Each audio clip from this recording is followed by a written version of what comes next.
As of today, Indiana churches are allowed to host in-person services with no limit on the number of people inside the sanctuary. Indiana Governor Eric Holcomb says he thinks relaxing restrictions on churches is a good place to start, calling them the most responsible. I wonder if WCPO 9 News reporter Allie KRAEMER falls into that category. Good morning, Allie. Not everyone feels so confident about themselves.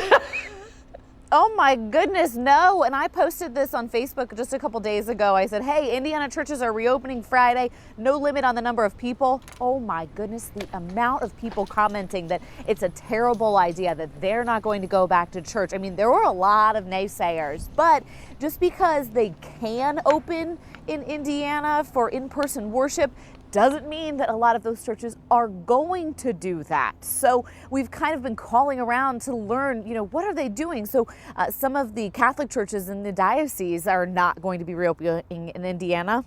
Neither is First Baptist Church of Lawrenceburg in Greendale. They are not going to open their sanctuary for services this weekend. They're going to continue sharing sermons like this one online until at least June 7th. Lead pastor Alex DAMICO says that he appreciates the governor leaving it up to churches to decide if it's time for them to safely resume in-person worship, but it's a decision that weighed heavily on the church leadership, wanting to, of course, gather this weekend for Mother's Day. But for his congregation, it's safer to hold off on bringing everyone together. We didn't shut our doors to the church just because the government said we should. We shut our doors to the church because it was the right thing to do for the health of our congregation and for the health of our community. And we strive really hard to be community partners in all these things that we do. So we understand that we do not want to be part and parcel to the spreading of some virus unintentionally. So the governor in Indiana says, look, we still expect you to be practicing social distancing and the proper cleaning procedures in order to keep everyone safe.